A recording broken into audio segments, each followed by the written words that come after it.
Is it really that surprising that the boss unit of the new era is getting an evolution form? Not that I'm complaining, it's just that it's gonna get even more crazier from here on out, especially in regards to Griphogila.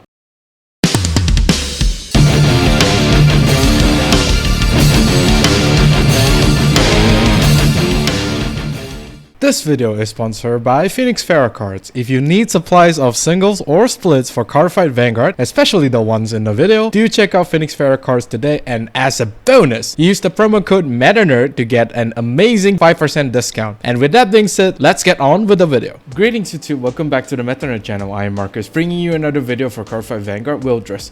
In this video, we'll be going through the new evolved form for Griphogila, the main boss unit for Cardfight Vanguard Willdress. I mean, this is just the base form, and you know, when we get into the evolution form, it's just going to get even more crazier than what this card is currently doing. I'm not too sure if there are going to be any more support for Griphogila. I mean, technically each and every nation support that has a Dragontree in their skill text is technically Griphogila support, but still, I don't think there will be a lot of Griphogila specific support, but when Griphogila do get support, it's actually a really crazy support. Without further ado, let's take a look at what the invasion of the Dragontree evolves into. So, we have Supreme Dragontree of Annihilation Griphogila Vartex. Although when this unit is placed by writing, put a Griphogila Eschatology token in your order zone. I definitely butchered that name. Continuous Vanguard Circle. During your turn, this unit gets 10k power and critical +1. Third skill, Continuous Vanguard Circle. If the total number of Hydra Grim or Dragontree marker on your rearguard is 10 or more, this unit gets 10k power. Active on the opponent's turn 2. Fourth skill, Auto Vanguard Circle once per turn. When this unit attacks a Vanguard, choose a face-up Calamity card from your right deck and remove it. If you did not remove a card, choose a trigger unit from your right deck, reveal it, activate all of its trigger effect and additional effects. Remove it and stand all of your rearguards on rearguard circle with Dragontree marker. So yeah, the first ever grade 11 in the deck. This is quite literally stupid. Imagine this card inside a Valkyrian premium deck. I don't know if it works, but it's quite stupid.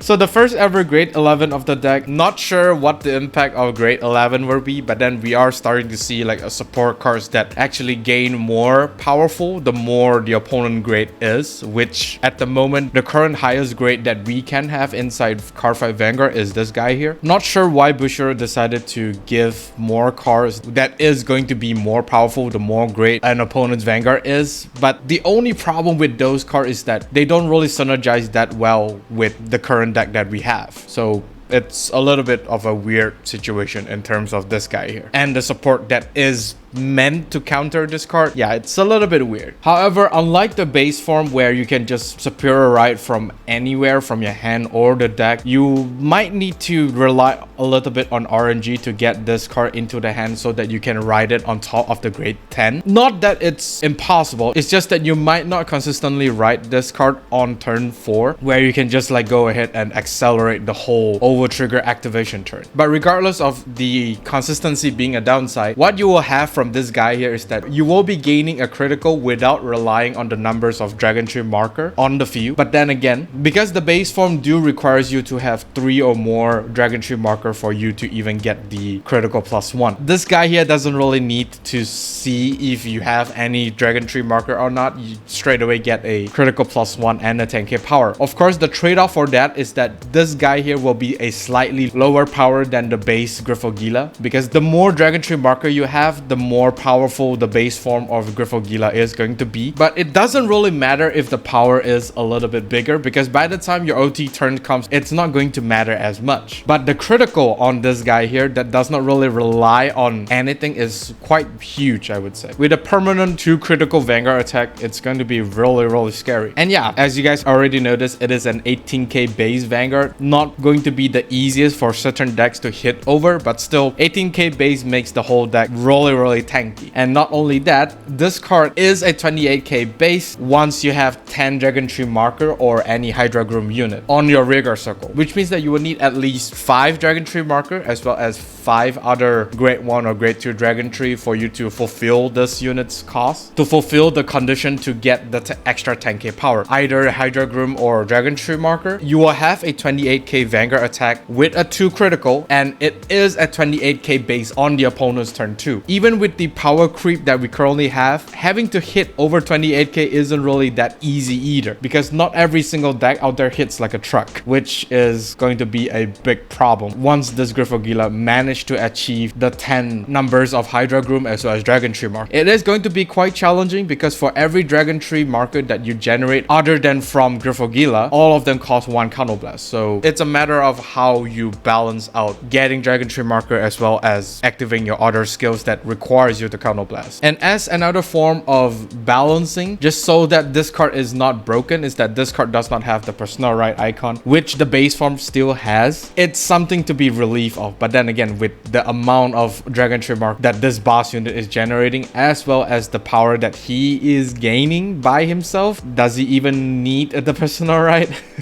Very disgusting evolutionary boss unit. The attacking skill is quite similar to the base form because it is basically the whole mechanic of this boss unit. At this point, we're still stuck at a 6-turn activation of the OT, but of course, as you already know from the anime, with the addition of the token that this guy will be generating by riding him, is going to accelerate the order activation to the 5th turn, which essentially is really bad for every single deck out there.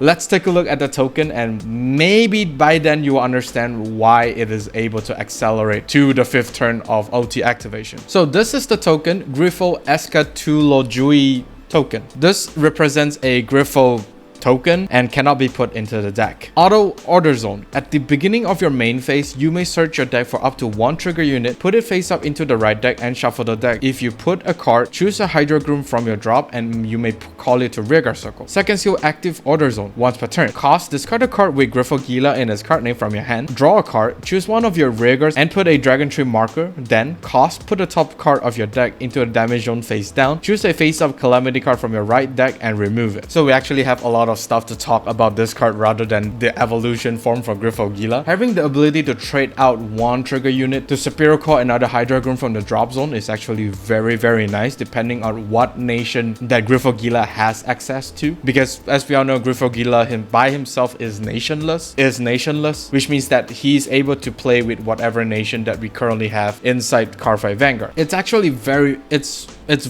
nice because not only are you able to get a unit onto the board, you are then able to generate even more Dragontree marker, which will then increase the power of your overall board, which is very disgusting. By discarding either the base form Griphogila or Griphogila Vartex, you're able to draw 1 and generate more Dragontree marker, which is disgusting. Technically, the discarding isn't really that big deal since you do draw back another card. And then by taking 1 damage, you don't get the Counterblast before that damage. You essentially accelerate the OT activation by a turn. So no matter when you ride into the grade 11 Griphogila, you are confirming the activation of your OT by a turn. Normally, you will only be able to activate the OT on the 6th turn. Of course, the downside to accelerating the OT is to take 1 damage, and you can't even use that 1 damage as a Counterblast. Is kind of bad, but still, having the OT activation to accelerate a turn is potentially going to be game ending right then and there, because as we all know, OT is broken. Having that in mind, since this card does not really check if your damage is up until a certain point, you will need to be very careful in terms of maintaining your damage count, because if you take too much damage and you have 5 damage before you even activate this unit skill, it just means that you are unable to accelerate the OT, because if you want to accelerate the OT activation, you will just die then and there. You will need to be very careful in terms of maintaining your damage count. It's not going to be the easiest to pilot, but I think this is one of the ways to balance out